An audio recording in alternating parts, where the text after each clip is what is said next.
B2B avec Groupe Mutuel, l'assureur des entreprises et des indépendants.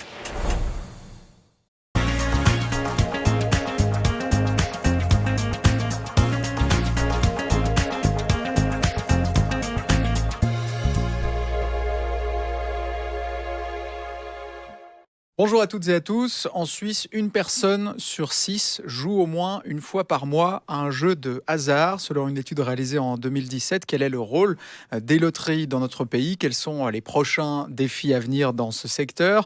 Comment prévient-on l'addiction au jeu? Le patron de la loterie romande est notre invité aujourd'hui. Il répond à nos questions.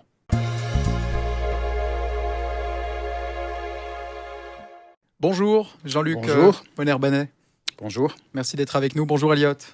Bonjour Vincent. Avec vous, on abordera tout à l'heure les aides octroyées par la loterie romande en temps de pandémie aux cafetiers et restaurateurs notamment. Jean-Luc Moner-Banet, la loterie romande est une société d'utilité publique qui organise les jeux de loterie, les paris sportifs dans les 6 cantons romans. 100% de vos bénéfices sont reversés à l'utilité publique. Comment est-ce que vous sélectionnez déjà l'endroit où va aller l'argent ? C'est une question complexe. Ce que je peux dire tout d'abord, c'est qu'il y a 2 loteries romandes, et même un petit peu plus que ça. Il y a une loterie romande qui exploite les jeux auxquels on peut s'adonner, type billets à gratter, loto, paris sportifs, etc., que je dirige. Et puis, il y a des organes de distribution qui s'appellent aussi loterie romande, et il y en a 2 par canton. Alors, dans le canton de Vaud, il y en a une qui s'occupe de tout ce qui est sport. Toutes les bénéficiaires dans le domaine du sport peuvent adresser leurs demandes à cet organisme. Et puis un autre organisme qui est une fondation qui s'occupe de tout ce qui n'est pas du domaine du sport, c'est-à-dire la culture notamment, l'action sociale, mais aussi le patrimoine, l'éducation, la recherche. Et puis alors, à partir de là, dès lors qu'on est dans une association, une structure, une fondation qui développe des activités à but d'utilité publique, comme vous l'avez souligné il y a quelques minutes, eh bien, on adresse tout simplement une demande à l'un de ces 2 organes, suivant lequel est applicable. Et puis, ces organes ensuite vont étudier le dossier et puis accorder tout ou partie de la subvention qui est demandée. Un petit mot peut-être de la pandémie en termes de tendance. Est-ce que quand le moral est au plus bas, on a tendance à jouer un petit peu plus ? Non, pas vraiment. Je dirais que souvent, je réponds à cette question que les jeux de hasard et d'argent sont assez acycliques. C'est-à-dire, on joue à peu près de la même manière en période d'embellie économique ou en période difficile comme celle de la pandémie. On joue juste de manière un petit peu différente. C'est-à-dire qu'en période d'embellie économique, on joue souvent de petites sommes. Et puis, en période où ça va un petit peu moins bien, comme c'est le cas, eh bien, on a vu que nos joueurs sont particulièrement attirés par les grands jackpots, ceux qui font rêver, le Swiss Loto, l'Euro Million. Et puis, on a vu aussi toute une activité autour du pari sportif, notamment, qui s'est développée. Et puis, bien sûr, un accroissement assez conséquent de notre secteur digital, puisque tout ou partie de nos points de vente ont été fermés pendant une grande partie de la pandémie. Le digital, on va y revenir. Les casinos et les loteries, on les met souvent dans le même panier. Ça a quelque chose à voir ou pas du tout ? Alors, du point de vue juridique, oui, il y a quelque chose que nous avons en commun, c'est que nous sommes gouvernés par la même loi, une loi qui a été adoptée récemment par le peuple suite à un référendum. En dehors de ça, le fait qu'on y pratique des jeux de hasard et d'argent, que ce soit des jeux de loterie, de paris sportifs ou une roulette ou une machine à sous, c'est un jeu de hasard et d'argent. Après, il y a des différences assez fondamentales dans le fait que les casinos sont des lieux qui sont par essence fermés, qui sont situés dans un lieu unique, qui est un petit peu hors de la vie courante des gens. On va au casino pour changer les idées, pour passer dans un autre univers, alors que les loteries, les paris sportifs, c'est un petit peu l'inverse. Vous nous trouvez partout. On est dans 2400 points de vente en Suisse romande, dans des cafés, des restaurants, des kiosques, des stations-service. Donc on fait partie de la vie quotidienne des gens. On n'est pas hors de leur vie de chaque jour. Il y a différents profils, évidemment, de joueurs. Certains jouent quotidiennement, d'autres occasionnellement. Ouais. Qu'est-ce qui fait que tout d'un coup, on se rend dans notre magasin de tabac, un jour plus qu'un autre, on achète un ticket de loterie ? Quel est le déclencheur pour les joueurs occasionnels ? Pour les joueurs occasionnels, le plus grand déclencheur, c'est l'attractivité des grands jackpots. Alors, on a 2 jeux principalement qui attirent l'attention de ces joueurs occasionnels. C'est le Swiss Loto et puis surtout Euro Million, qu'on exploite depuis maintenant 15 années, qui parfois atteint jusqu'à 200 millions de jackpots. Alors là, on a tout d'un coup comment je dirais, un trigger, comme on dit en anglais, un déclencheur. C'est-à-dire que dès qu'on a passé les 100 millions de francs, généralement, on a ces joueurs occasionnels qui se disent, tiens, ça vaut la peine cette fois-ci que je rentre dans le jeu. Alors après, libre à chacun d'estimer ou pas si ce n'est intéressant qu'à partir de 100 millions. Il est vrai que pour tout un chacun, pour l'immense majorité, si ce n'est la totalité de nos joueurs, de nous-mêmes, autour de cette table, gagner déjà 1 million, c'est fabuleux. Mais voilà, c'est une question de perception. Comment ça se passe au niveau européen, justement? L'euro-million, c'est une franchise que vous exploitez en Suisse? Comment est-ce que c'est géré? Non, pas vraiment. En fait, c'est une association de loteries. Nous sommes 10 loteries dans 9 pays. Nous sommes 2 loteries en Suisse, d'où l'explication 10 loteries, 9 pays. Et puis, nous exploitons en commun un jeu. Nous partageons la propriété intellectuelle de ce jeu, de sa marque, de ses logos, etc. Et puis, ce que nous partageons, en fait, c'est la cagnotte. Chacun l'exploite dans son pays, mais vous comprenez bien que lorsqu'il s'agit de payer 200 millions à un joueur qui, par exemple, a gagné au Luxembourg, la loterie du Luxembourg n'aura pas les moyens, avec ce qu'elle a réuni d'enjeux, de payer ces 200 millions. Donc ce sont les autres pays qui se cotisent en quelque sorte sur des bases calculées à l'avance pour pouvoir payer le gros gain dans ce pays. Et les Suisses en bénéficient bien souvent parce qu'on est aussi, comme le Luxembourg, l'un des tout petits pays. Et quand on a des grands gagnants, et c'est arrivé assez souvent en Suisse, eh bien, ce sont tous les autres grands pays autour de nous qui vont amener l'argent nécessaire à la loterie romande pour payer ce gain. On va aussi s'intéresser tout à l'heure à ces très gros gagnants. Là, on a parlé d'une grosse somme qui attire. Il y a aussi le billet, qui est la mécanique de jeu. Le tribolo, c'est vraiment votre produit phare? C'est le produit phare, c'est un produit très ancien déjà. Je vous cite une petite anecdote. Quand j'ai commencé à travailler à la Loterie Romande, je n'étais pas le directeur général à l'époque, en 1998, mon prédécesseur, Philippe Maillard, que je salue au passage si jamais il nous écoute, je sais qu'il est un de vos auditeurs fidèles, m'avait dit, écoutez, consacrez pas trop de temps et d'énergie à ces billets à gratter sur du papier. C'est du papier, ça va vite être dépassé par la technologie, etc. 23 ans plus tard, c'est encore, toujours, et c'est même en forte croissance, un jeu qu'adorent les joueurs en Suisse romande, mais aussi dans le monde entier. Et je crois que ça s'explique assez facilement, parce que déjà, c'est quelque chose qu'on peut toucher, qu'on peut se passer, qu'on peut s'offrir. Et souvent, le tribolo, par exemple, c'est le petit cadeau à 2 francs qu'on se fait. Le tribolo qu'on prend au café pour gratter avec les copains. Et puis, on découvre immédiatement le gain. Contrairement à l'euro-million, où il faut parfois attendre 2-3 jours pour savoir si on a gagné quelque chose. Et puis ensuite, on gagne souvent. L'euro-million, il n'y a pas de miracle. Pour gagner 200 millions, c'est extrêmement rare. C'est 1 sur 160 millions, une chance sur 160 millions. Si vous grattez un tribolo, c'est une chance sur 4 de gagner quelque chose. Donc voilà, c'est une façon de jouer qui est complètement différente. Il y a des jeux aussi un petit peu plus complexes où on doit participer. Comment sont élaborés ces tickets? Vous avez une équipe qui réfléchit à différents scénarios. Comment est-ce que vous les mettez en place? Vous faites des études de marché? Oui, alors c'est un petit peu de tout ça. Je dirais que c'est un petit peu comme une recette de cuisine de faire un billet à gratter. Il faut de la technique. La technique, c'est beaucoup les mathématiques chez nous. C'est de la statistique, c'est des calculs de probabilité. Ensuite, ce sont des études de marché, bien évidemment. C'est évoluer en fonction des habitudes de consommation, des thématiques qui ne sont plus celles des années 80, bien sûr, on a évolué, mais aussi de l'expérience, de l'intuition. On sait qu'il y a des choses qui marchent, des thèmes qui marchent, d'autres qui ne marchent pas. C'est pas forcément la même chose en Suisse romande qu'en France ou à Zurich. Et voilà, et ça, c'est la partie de l'expérience et de l'intuition qui s'ajoute à cette partie scientifique. On fait une recette de cuisine de tout ça et on sort un billet.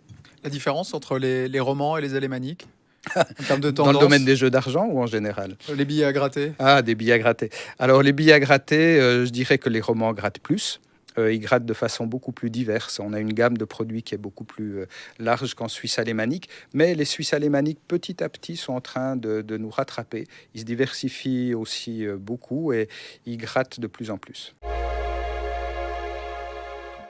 Jean-Luc Moner-Banner, on a entendu pendant la pandémie, oui, peut-être qu'on a moins de chances de gagner en grattant un billet. Comment est-ce que vous gérez la jauge des probabilités de gain? Déjà, est-ce qu'elles sont fixes pour un ticket ou est-ce qu'elles évoluent, ça fluctue? Il y a de nombreux mythes, bien évidemment, qui circulent à propos des jeux de hasard et d'argent, et ça a toujours été le cas. Alors je démythifie celui-là. Bien évidemment, nous n'avons absolument rien changé, ni après, ni avant, ni pendant la pandémie. La probabilité pour les billets à gratter sont calculées sur la base d'une série. On imprime par exemple 1 million de tribolos.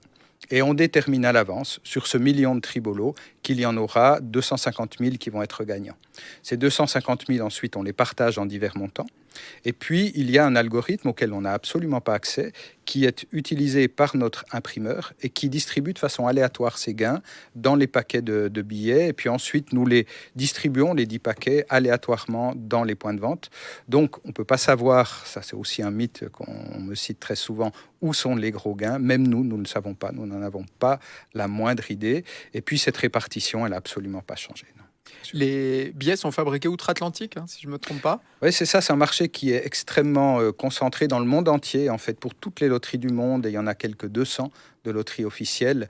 On s'approvisionne tous, à peu près tous, auprès de 2 fournisseurs qui sont situés au Canada et aux États-Unis. C'est un marché qui a été concentré parce qu'il y a très faible prix pour le petit billet, c'est quelques centièmes de centimes la pièce, et ça devient très rentable que si on en fait des immenses quantités et que l'on produit pour le monde entier. Plus la somme est grosse, moins on a de chances de gagner. Non, pas vraiment. C'est-à-dire, vous avez moins de chances de gagner le gros lot. Mais si vous grattez un billet dont la somme maximale est élevée en termes de gains, vous avez quand même une chance sur 4 d'avoir un billet gagnant. Ce sera souvent des petites sommes, bien évidemment. Le gros gain, lui, il y en a généralement que 1 ou 2 par série de billets. Pour les tickets à gratter toujours, Oui. quelle est la somme moyenne gagnée ? Oula, alors je ne peux pas vous répondre en termes de somme moyenne, mais plutôt de somme minimale et maximale. Vous pouvez, en grattant un billet, gagner de 2 francs jusqu'à 1 million. Et à peu près tout ce qu'il y a entre les deux. Les profils de joueurs, maintenant on parlait des joueurs occasionnels tout à l'heure, il y en a différents types. Qui sont-ils ? Alors, les joueurs occasionnels, ils se concentrent avant tout sur les jeux de loto, Suisse Loto et Euromillions.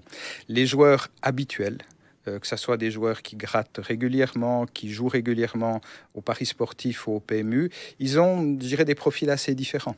Le paris sportif, ça va plutôt de plus en plus être des gens comme vous, des jeunes gens, des jeunes hommes, des jeunes femmes qui s'intéressent à leur sport favori. On pense au paris sportif sur le football, mais il n'y a pas que ça. Vous pouvez parier sur le curling, sur le cyclisme, le vélo. Là, on sort du hasard, quand même. Alors là, c'est une grande question. Il y a effectivement un peu de connaissances, mais aussi beaucoup de hasard. Si tous les experts du cyclisme, et je fais un petit coucou à Richard Chassot, s'il nous écoute aussi, pouvaient prédire quel va être le prochain gagnant du Tour de France, alors il y en aurait des gagnants. C'est pas le cas, parce que voilà, il se passe des tas de choses. On a vu Roger Federer perdre récemment au tournoi de Genève de tennis au premier tour contre un joueur que personne ne connaissait. Donc voilà, il y a un peu de connaissances, ce qui fait que ça amène un petit peu de piment, qu'on peut jouer de façon sociale, entre amis, etc. Mais il y a aussi beaucoup de hasard. Le digital, ça représente quelle part de votre activité ? Une part croissante. C'était avant déjà la crise du coronavirus, mais ça s'est accentué pendant l'année 2020 et le début de l'année 2021. On est passé de quelques 10% du total de notre activité à bientôt 16%. Donc voilà, il y a un accroissement. Est-ce que cet accroissement va rester dans le long terme après que cette crise se sera terminée, ou est-ce qu'on aura un retour des gens qui sont passés sur le digital vers leur point de vente habituel, dès lors qu'ils vont être réouverts, cafés, restaurants? Tout ça, c'est difficile à dire, mais je pense que dans le long terme, si on regarde à 5 ou 10 ans, on aura bien évidemment un développement important du digital. Vous parliez tout à l'heure de vos prestataires de services, leur impartialité quant aux billets physiques. Tout à fait. On a parfois tendance à se dire oui, c'est numérique, c'est moins impartial, l'algorithme va nous gruger. Vous avez recours à quel type de technologie pour assurer justement une impartialité ? Alors, il y a, je dirais déjà, la technologie la plus basique. Il y a les boules qui tournent dans une sphère. C'est le loto, c'est l'euro-million. Alors là, il y a tout un ensemble de contrôles qui se fait. Chaque boule est pesée au dixième de gramme près, Et puis à force de tourner dans les sphères, elles sont usées. Donc dès lors qu'elles dépassent une certaine tolérance, on les élimine pour que toutes les boules aient exactement le même poids, la même chance de rebondir, etc. Les tirages physiques dans des sphères donc, sont faits sous la surveillance d'officiers publics, bien évidemment. Et puis par contre, si on passe du côté du digital, donc les tirages au sort virtuels, alors à ce moment-là, ce sont des scientifiques indépendants, académiciens, donc des universitaires, mathématiciens, qui vont vérifier et certifier que nos générateurs aléatoires de hasard sont réellement aléatoires. Et ils le sont infiniment plus que les générateurs que vous trouvez gratuitement sur Internet. On fait appel à des technologies beaucoup plus avancées. Et puis, certains de nos générateurs, par exemple, sont garantis aléatoires sur plusieurs milliards d'années. Voilà. Continuez à jouer, vous avez le temps. Ça nous rapproche évidemment de la loterie, on peut parier plus facilement. Est-ce que ça n'augmente pas le risque de dépendance ? Alors, le risque de dépendance est intrinsèque au jeu de hasard et d'argent. Nous le savons, c'est quelque chose qui fait partie de cette activité. Et puis, la loterie romande en tient compte depuis très longtemps, plus encore depuis que la nouvelle loi sur les jeux d'argent est entrée en vigueur, il y a 2 ans maintenant. Et on met en place tout un ensemble de mesures pour faire en sorte que cette dépendance soit limitée le plus possible.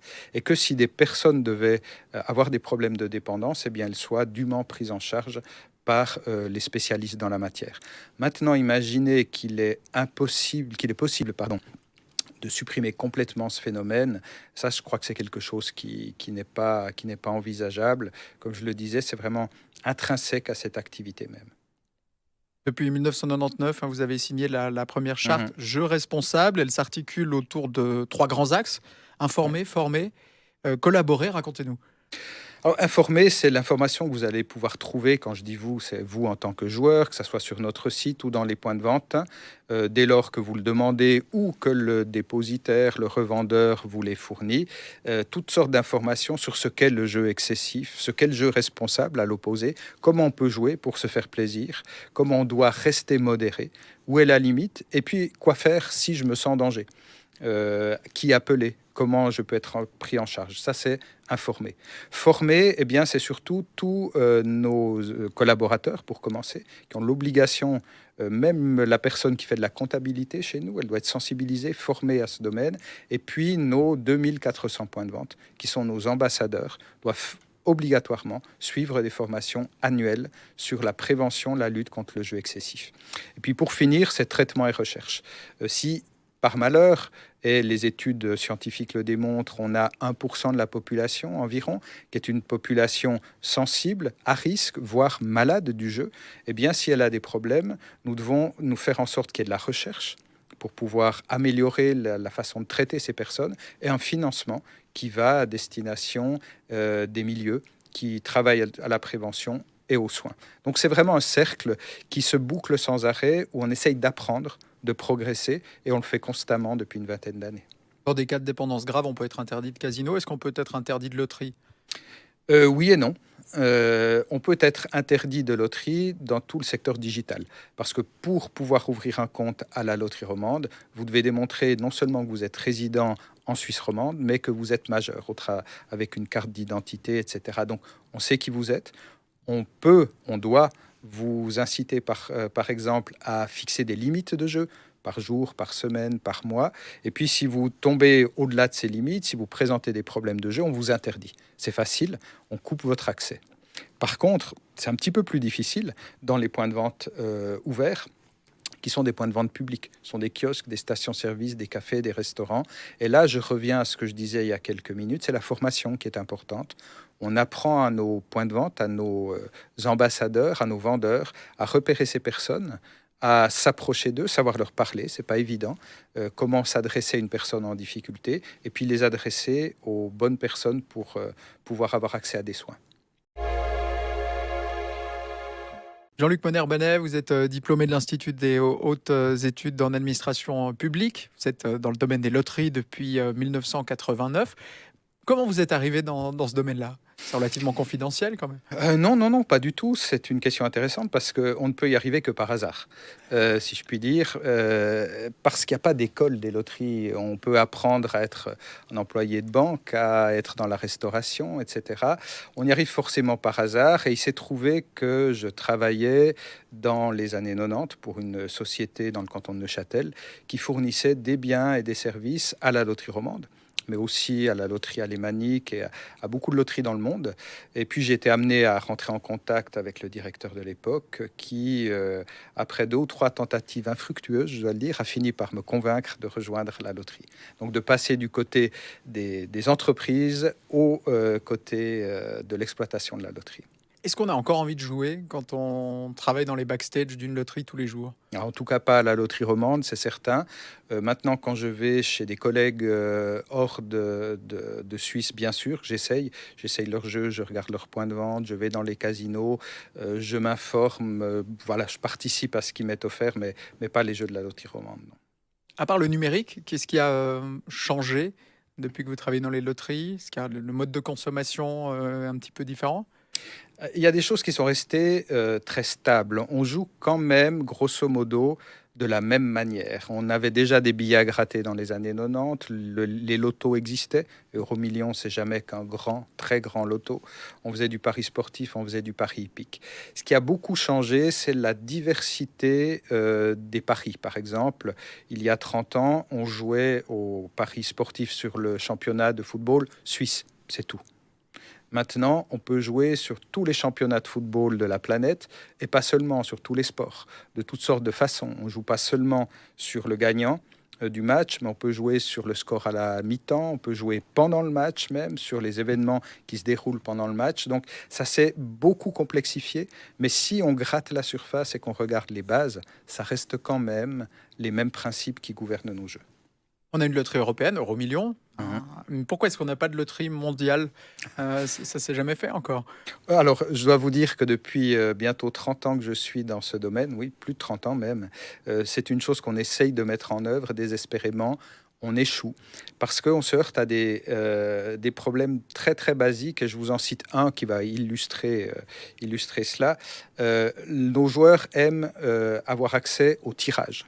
C'est-à-dire voir ce qui se passe, regarder à l'écran, regarder maintenant sur son téléphone portable, sur sa tablette, les résultats de l'Euromillion, et puis tout de suite se dire « Ah, j'ai gagné 10 francs, j'ai gagné 1 million, je n'ai pas gagné. » Si on fait un tirage à 22 heures, comme ça a lieu aujourd'hui à l'heure européenne, quelle heure est-il en Australie ? Quelle heure est-il à Los Angeles? Ça n'intéresse personne d'avoir un tirage au beau milieu de la nuit ou aux petites heures du matin.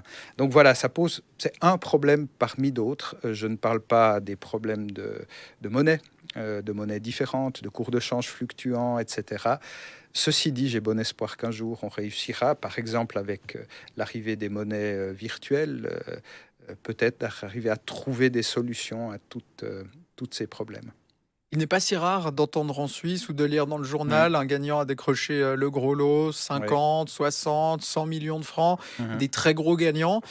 Chez vous, à partir de quelle somme est-on considéré comme un gros gagnant? Alors, je dirais que personnellement, je considère que gagner 100 000 francs, c'est déjà une très grosse somme. Au-delà de 500 000 francs, ça demande une prise en charge particulière. On a une personne à la loterie romande qui est particulièrement formée à l'accueil, à l'accompagnement des gagnants, des grands gagnants dans les premiers jours de leur bonne fortune. On n'a pas vocation, si vous voulez, d'être des conseillers financiers. On n'a pas vocation d'être des conseillers fiscaux. C'est pas notre métier. Par contre, on accompagne notamment les très grands gagnants. Si vous gagnez 100 millions, on les accompagne dans les premiers jours pour faire en sorte qu'ils gèrent bien cette transition, qu'ils s'accompagnent des bonnes personnes. Et puis après, voilà, si les joueurs le souhaitent, ils gardent contact avec nous. Certains le souhaitent, d'autres pas. Et voilà. Évidemment, de telles sommes, quand on achète le billet, ça fait fantasmer. Qu'est-ce qui se passe quand on la gagne? Vous les avez rencontrés, côtoyés, ces très grands gagnants. Dans quel état d'esprit est-ce qu'ils arrivent chez vous pour récupérer un chèque de 100 millions de francs? Ça varie, je dois vous dire tout de suite, je n'en ai pas vu énormément. J'ai vu 2 gagnants qui ont gagné plus de 100 millions de francs. Mais quand même, 100 millions, 115 millions, ça change la vie. C'est le choc? Oui et non. J'ai coutume de dire que c'est quand même une bonne fortune à laquelle on s'habitue relativement facilement. Dans l'autre sens, ce sera un petit peu plus difficile. Et puis en Suisse, on a la chance d'avoir un écosystème financier qui est extrêmement bien organisé. En clair, si vous allez voir l'UBS, le Crédit Suisse, une banque privée, et je fais de la publicité pour aucune d'entre elles, et que vous leur dites j'ai eu la chance de gagner 100 millions, vous allez être tout de suite extrêmement bien entouré, avec des gens qui vont placer votre fortune de façon efficace, compétente. Vous aurez des conseils fiscaux, vous aurez des conseils psychologiques si vous en avez besoin, vous aurez tout ce que vous voulez, des gens qui vont vous accompagner dans cette nouvelle fortune. Et je me rends compte, par exemple, avec mes collègues d'Euromillions, que ce n'est pas le cas dans tous les pays. Il y a des pays où c'est un petit peu plus difficile, mais chez nous, je dois dire que ça se gère plutôt bien. Ceci dit, c'est quand même une émotion assez considérable. Gagner 100 000 francs, 1 million, c'est génial, c'est fantastique, mais ça ne change pas fondamentalement votre vie. Gagner 100 millions, oui, c'est un cataclysme, ça bouleverse votre vie, et c'est clair que c'est quelque chose qu'il faut gérer dans le long terme. Combien de temps est-ce qu'on met à réaliser qu'on a gagné une telle somme? Je ne sais pas, je ne l'ai pas gagné personnellement, mais de ce que je peux voir des gens que j'ai rencontrés, qui l'ont fait, c'est très rapide. C'est très très rapide, encore une fois. Je dois dire, on s'habitue relativement bien et très vite à ce type de bonne fortune.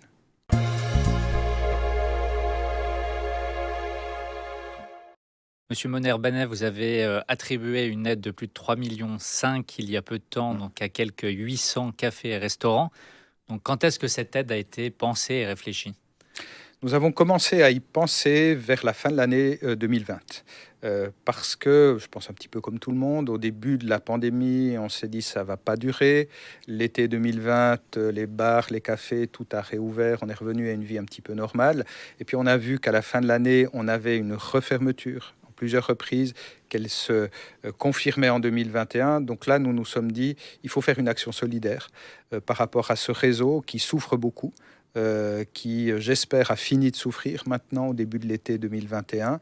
Ce sont des partenaires loyaux depuis très longtemps de la loterie romande. Ils jouent, à notre avis, un rôle social aussi important dans leur activité, et nous nous sommes dit qu'il était de notre devoir, en tant que société d'utilité publique, d'être aux côtés de ces points de vente. Puis quelle part à peu près représentent donc les cafés-restaurants dans le chiffre que vous générez ? C'est 800 points de vente sur 2400. Donc déjà, c'est 30% en nombre et c'est à peu près le même volume en chiffre d'affaires. 30% du chiffre d'affaires se fait dans ces cafés-restaurants. Donc c'était vraiment un acte de solidarité ou c'était un petit peu, on va dire, pour certains, c'était plus un acte et un geste calculé ? Mais écoutez, l'un n'exclut pas l'autre. Bien évidemment que nous devons faire attention à nos partenaires d'un point de vue économique également. S'ils vont bien, nous allons bien, et réciproquement. Mais en même temps, et c'est la vocation profonde de la loterie romande, c'est une approche solidaire.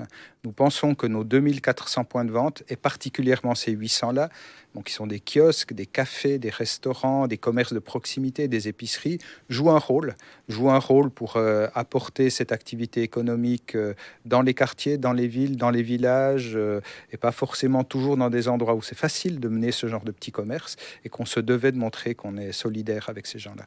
Cette aide a été répartie de manière équitable ou non ? Alors, on n'a pas tiré au sort.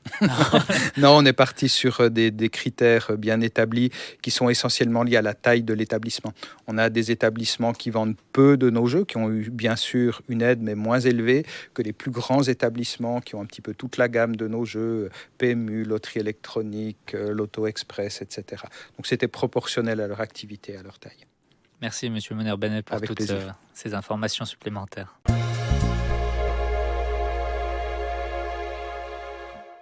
Jean-Luc Moner-Banet, vous n'y coupez pas, le gris-gris, vous avez apporté un objet qui peut-être vous porte chance. Qu'est-ce qui porte chance aux fabricants de chance ? Eh bien, forcément, quelque chose qui a trait avec les jeux de hasard et d'argent. Alors, cette toute petite chose-là que vous voyez, ça s'appelle un toton, T-O-T-O-N. Ça vient du latin totum, totum qui signifie tout. Et c'est un jeu de hasard et d'argent qui a été créé, tenez-vous bien, il y a 2000 ans par les Romains. Ce sont les soldats romains qui jouaient à ce jeu. Et ce jeu, si je le tiens comme ça, vous comprendrez, c'est une toupie en fait. C'est une toupie qui a été transformée en jeu de hasard et d'argent en y sculptant tout simplement 6 faces différentes. Sur ces faces, vous avez des indications différentes. L'une d'entre elles est « prenez tout ». toton, c'est-à-dire je ramasse tout ce qui est au milieu de la table, et les autres sont mettez un, mettez deux, prenez un, prenez deux, prenez tout, mettez tout. Voilà. Tout ça pour tout simplement souligner une chose, c'est que, vous voyez, c'est un tout petit objet que les soldats romains avaient, ils étaient en os essentiellement à l'époque dans leur poche, c'est que jouer au jeu de hasard et d'argent est inscrit dans la nature humaine. La loterie romande n'a rien inventé, pas plus que les casinos. Nous utilisons tout simplement des idées qui, pour certaines, remontent à plus de 2000 ans et qui, je l'imagine, parfois, quand j'utilise cette petite toupie sur mon bureau, qui ont distrait des gens comme vous, comme moi, il y a 2000 ans. Voilà. C'est Le fascinant. toton. On en déduit que les loteries ont encore de beaux jours devant elles. Merci beaucoup d'être passé sur notre plateau aujourd'hui, Jean-Luc Moner-Banet. Et merci à vous. Et on se retrouve la semaine prochaine dans B2B pour partir à la rencontre de nouveaux entrepreneurs en Suisse romande. D'ici là, portez-vous bien et à bientôt.